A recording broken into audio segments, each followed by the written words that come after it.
नमस्कार, S24 में बहुत स्वागत है आप सभी का और मैं आपके साथ वर्षा। चलिए नजर डालते हैं आज की ताजा। मध्य प्रदेश की राजधानी भोपाल के दुष्यंत कुमार संग्रहालय में आज माल्यार्पण और दीप प्रज्वलित कर कार्यक्रम का आयोजन किया गया। कार्यक्रम का संचालन वैशाली राजुलकर ने किया और संचालक डॉक्टर गिरिजेश सक्सेना जी रहे। कार्यक्रम में जल, थल और एयरफोर्स के रिटायर्ड अधिकारी मौजूद रहे और उन्होंने अपना अनुभव शेयर किया और जनता से अपेक्षा की और कहा उनके संघर्ष और बलिदानों की सराहना भी करें ताकि वह आपकी सुरक्षा के लिए सदैव तत्पर रहे। आइए सुनते हैं वैशाली राजुलकर को, फिर हम बात करेंगे डॉक्टर गिरिजेश सक्सेना जी से। वो क्या कहते हैं पूरे कार्यक्रम को लेकर। का संयोजन करते हुए महत्वपूर्ण सेना के ऐसे व्यक्ति जो दुष्यंत संग्रहालय के भी महत्वपूर्ण सदस्य हैं, आदरणीय कर्नल डॉक्टर गिरिजेश सक्सेना जी, मैं जोरदार तालियों से आमंत्रित कर रही हूँ और मंच पर निवेदन करूंगी दुष्यंत संग्रहालय के अध्यक्ष आदरणीय रामराव वामनकर जी अपना स्थान लें और आपके साथ संग्रहालय की सचिव करुणा जी को भी मैं मंच पर आमंत्रित कर रही हूँ। गिरिजेश सक्सेना, मेडिकल में आपने अपनी पढ़ाई की है और कई सारी मेंबरशिप्स भी आपने प्राप्त की है। आपने जो करियर की शुरुआत की वो दरअसल भारत पाकिस्तान के युद्ध 1971 से शुरुआत की और 2003 तक आप लगातार दीर्घ सेवाएं देते रहे। मिलिट्री अस्पताल भोपाल से आप सेवानिवृत्त हुए। सेवानिवृत्ति के बाद ECHM पॉलिटेक्निक भोपाल तथा JK हॉस्पिटल भोपाल में आप मेडिकल सुपरिटेंडेंट के पद पर कार्य करते रहे। वर्तमान में आप प्राइवेट प्रैक्टिस कर रहे हैं। अस्पताल एवं स्वास्थ्य प्रबंधन सलाहकार तथा national accreditation board of hospital के आप सलाहकार के रूप में काम कर रहे हैं।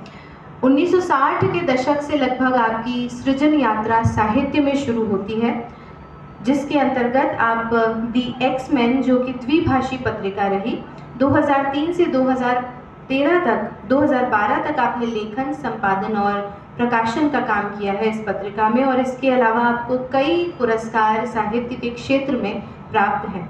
एक बहुत लंबी सूची है, लेकिन उस सूची को न पढ़ते हुए आपको सिर्फ इतना बताना चाहती हूँ कि आपके कई कविता संग्रह, लघु कथा संग्रह और कहानी संग्रह प्रकाशित हैं। आज के इस कार्यक्रम की संकल्पना और संयोजन करने वाले आदरणीय कर्नल डॉक्टर गिरिजेश सक्सेना को मैं आप सबके बीच आमंत्रित कर रही हूँ। जोरदार तालियों के बीच आपके बीच वक्तव्य। मैं colonel doctor Girijesh Saxena, Indian army के आर्मी मेडिकल कोर्स से सेवानिवृत्त। तो आज क्या कार्यक्रम? आज का कार्यक्रम जो है वो है सैनिक का भी अनुभूति तथा सैनिकों की जनता से अपेक्षाएं। आज के चर्चा का विषय ये है, इसलिए कि हमारे सैन्य काल में बहुत मुश्किल दौर से हम लोग गुजरते हैं और उन मुश्किलों को जीते हुए हमें जो अपने सैन्य जीवन की अनुभूति होती है, गर्व की अनुभूति होती है, वो एक प्रकार का समर्पण होता है।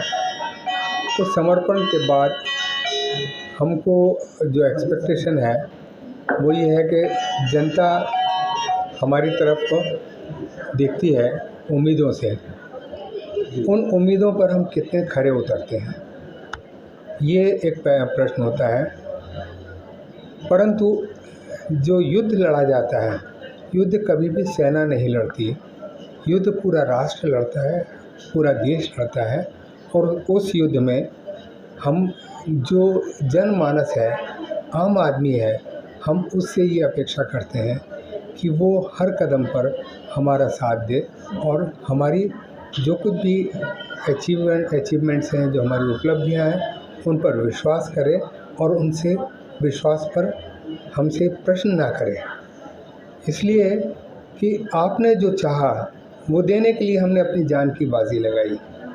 हम मर गए, आपका सवाल फिर भी ये रहा कि हमारे मरने में कोई कसर रही। हमारी जनता से, जनमानस से, भारतीय जनता से यही अपेक्षा है कि जब हम प्राणपण समर्पण के साथ एक युद्ध लड़ते हैं, या शांति काल में बाढ़ पीड़ित हों या किसी भी प्रकार की आतंकवाद हो या कोई भी कैलेमिटी हो, उसके अंदर हम अपनी जान लगा करके आपके लिए, आपकी सहायता के लिए आते हैं। हमारी वफादारी पर, हमारी उस पर शक ना किया जाए, उस पर प्रश्न ना किए जाए, हमारे समर्पण भाव को अर्पण भाव से लिया जाए। सर, जब हम सेवा में थे तब क्या स्थिति थी और जनमानस के बीच जब आए हैं तब क्या स्थिति? मैं ये कहूँगा कि बदलते समय के साथ लोगों की भावनाएं बदल गई हैं। एक समय था जब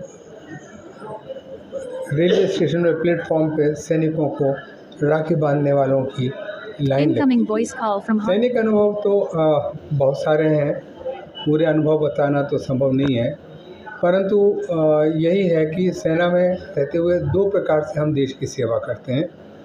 एक तो युद्ध काल में, एक शांति काल में।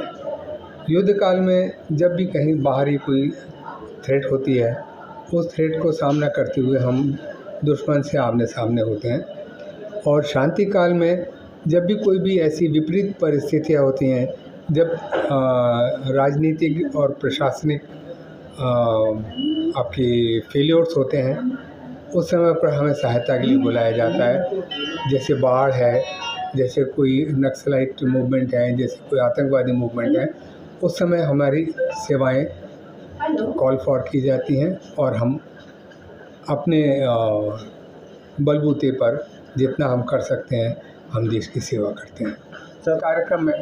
इस कार्यक्रम में मैं संयोजक था और मेरे साथ ब्रिगेडियर विनायक जो आर्मी से हैं, कर्नल सूद वो भी आर्मी से हैं, captain Indian navy Vinod Bakshi वो नेवी से हैं, और ये कैप्टन नेवी जो है कर्नल के बराबर रैंक होता है, और एयरफोर्स की तरफ से air vice marshal Pramod Srivastava हैं, जिन लोगों ने अपने अपने अनुभव, अपने वक्तव्य और अपनी फोर्सेस की अपेक्षाएं जनमानस से बताई। मैं यहाँ एक चीज़ के बारे में बोलना चाहूँगा कि आर्मी, नेवी, एयरफोर्स, हम थल सेना है, जल सेना है या वायु सेनाएं हैं, लेकिन संयुक्त रूप से जो भी हमारा गतिविधि होती है वो सारा का सारा एक संयुक्त प्रयास होता है। हम कहीं भी अकेले सक्षम नहीं हैं, हम सब मिलकर के देश की सेवा करते हैं, और देश का जहाँ तक है, देश को सिर्फ इस चीज़ में रुचि होनी चाहिए कि एंड रिज़ल्ट क्या है,